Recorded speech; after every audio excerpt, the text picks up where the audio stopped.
Good morning again, P4. We're halfway through chapter 2.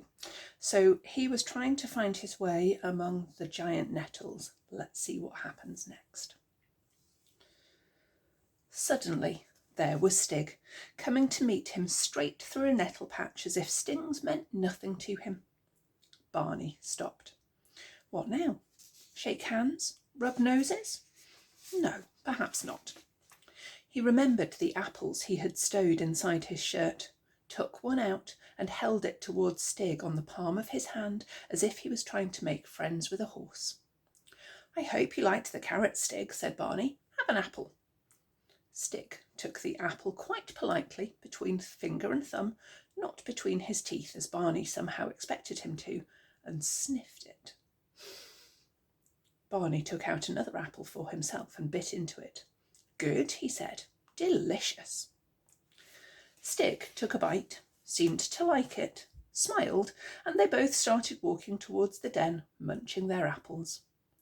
Stig just blundered through the nettles, and as far as Barney could see, they stung him and raised bumps as they did on other people, but he just didn't care. Barney himself avoided the nettles as much as he could. He got stung once or twice, but decided not to make a fuss about it. Stigs don't mind stings, he thought, so he'd better not. Stig led the way to the den. Barney noticed several dumps of new white chalk near the path and remembered the new tunnelling he had seen yesterday and the baby's bath full of chalk. Been digging, Stig? He asked, pointing to the dumps. Stig grinned and nodded. It was gloomy and overhung at Stig's end of the pit, even on this bright day, and the den itself, now that the hole in the roof was mended, was even darker. The teapot lamp was flickering and throwing a dim light on the den and the place where Stig had been digging, but it was not very cheerful. Come to think of it, thought Barney, rabbits and things that live in holes don't have any light at all. Not much fun for them with no windows.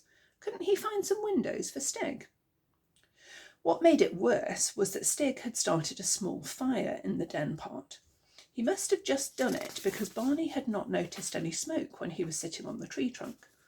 The smoke was filling the den, and there was no way out for it except to trickle through the gaps in the roof.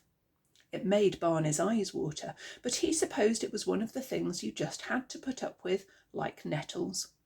All the same, the place could do with a chimney as well as windows.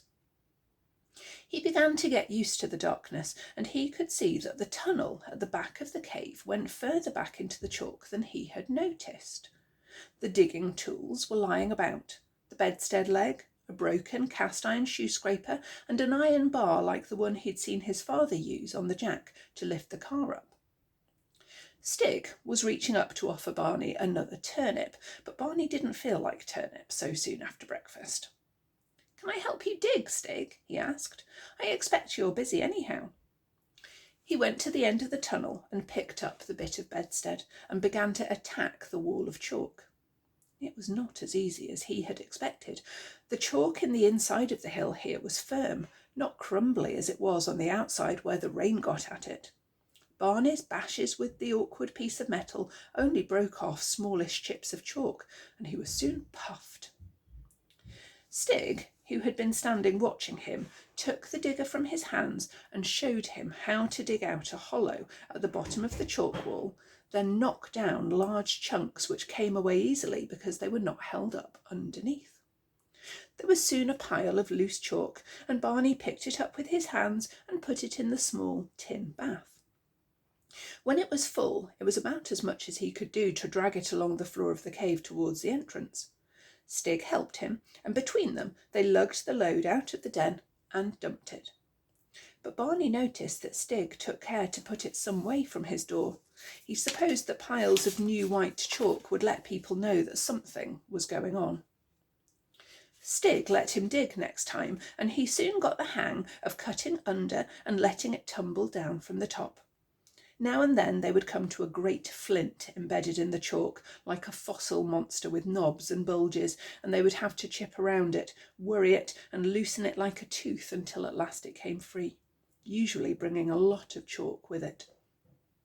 They worked on happily for quite a time, taking it in turns to dig and load, and now and then they would stop for a break and take a drink of water from the tin or eat a refreshing apple.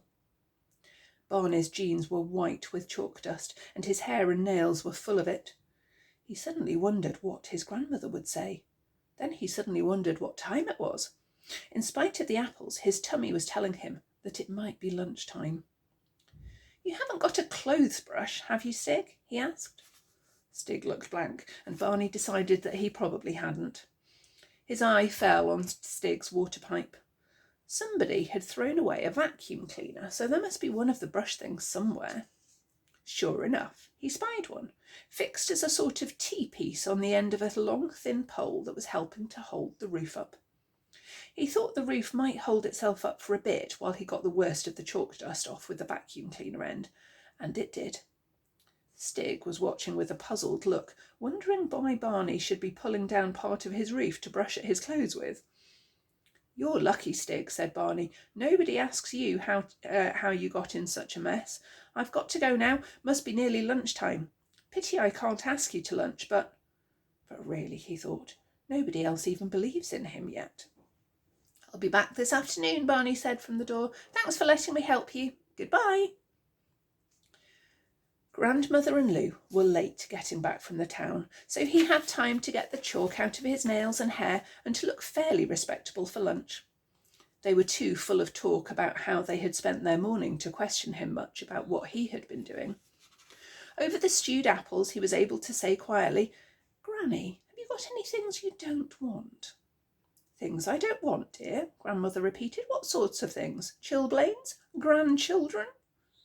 "No, Granny, I mean things like windows and chimneys." Grandmother thought about this for a moment and then said that really she couldn't think of anything like windows and chimneys, except windows and chimneys, and she thought the house had only just enough of these to go round. And Lou just laughed and said, "Really, Barney?" Then Grandmother said that it did remind her there were some tins and jam jars she had meant to put out for the dustbin man, and perhaps Barney would be a dear and carry them to the gate. There were more jam jars than Barney had thought possible, and quite a lot of useful tins, the sort with lids. Barney looked at them. The dustbin man wouldn't say thank you for them, he thought. Why shouldn't Stig have them? He remembered a big wooden box which Grandfather had helped him fix wheels onto so that he and Lou could use it as a cart. He searched around and found it among the firewood, but still with its 4 wheels, more or less straight, and the piece of rope on the front to pull it with. He loaded it with jam jars and tins and found it quite a weight when he set off across the paddock with it. He looked at Flash, the pony, as he struggled through a clump of long grass and called rather crossly, "You might come and help pull instead of standing there." But he knew that Flash took a lot of persuading to be caught for Lou to ride him, let alone for pulling carts. The pony just stood and watched, tossing his head now and then at the afternoon flies. By the time Barney had got his load to the edge of the pit, he was quite tired, but there was still the problem of getting them to the bottom. He sat on the camel's neck tree trunk. The string was still there. It was the strong brown sort, and he thought it would be strong enough for a few jam jars. He called to Stig, and after a time Stig came out backwards, like a badger with its bedding, dragging a load of chalk. "I've got some things for you, Stig," Barney called. He pulled up the string and took the end to the pile of jam jars. About 8 of them were packed in a cardboard box. It would take too long to pass them down one by one, so he tied the string round the box, took it carefully along the tree trunk and started to lower it. This wasn't nearly as easy as the carrots. The box swung wildly and the string round it starting to slip. The part he was holding tried to run through his fingers and burnt his hands. He took a turn round the stump of the branch and let it run out round that, hardly daring to look down and see what was happening. He hoped Stig wouldn't get a jam jar on his head. The box was hanging by one corner when it reached the ground, but instead of untying it, Stig disappeared into his den. "Hey, Stig, undo it," Barney called. "There's some more to come." Stig came out again, holding what was left of a large, broad-brimmed lady's straw hat with ribbons to tie it under the chin. He untied the string from the box and tied it to the ribbons. It made quite a useful-looking cargo sling. "Jolly good idea, Stig," Barney shouted. Stig's got brains, he thought. After that, it was quite easy. He hauled up the hat, filled it with jam jars, lowered it down with the string running round the stump of the branch, waited for Stig to unload, hauled it up again, and so on. When he had finished the jam jars, he started on the tins, which were much lighter. And when he had lowered all the tins, he looked at the truck. How strong is this string, he wondered.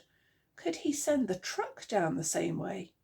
If he didn't, he would have to trundle it all the way round the top and along the bottom of the pit. He wound the string a few times round the branch stump, leaving enough loose to reach the truck on the cliff top, humped himself along the tree trunk, tied the string to a wheel of the truck, moved back along the trunk and pulled the truck towards him by the string. The truck lurched over the edge of the cliff, swung wildly outwards on the string, which ran out so fast that he couldn't stop it, until a tangle in the string made it stop with a jerk. The string broke and the truck was falling through the air. Barney held on for dear life to the tree, with his face against the mossy bark, and shut his eyes. He felt weak and dizzy. At last he allowed himself to look down. He couldn't see the truck at first. Then he saw that it had swung out to land in the branches of an elder tree and was hanging there quite happily. "I've sent the truck down," he called to Stig. "It may come in useful." He was still feeling what his grandmother used to call hot and cold all over, but he carefully inched himself off the tree and onto firm ground, and set off round and down to the pit. A pity he couldn't let himself down on a rope. But no, he thought, he wouldn't try that just yet. And we'll finish our chapter 2 tomorrow. Lovely to see you guys. Enjoy your evening, and I'll see you soon. Lots of love.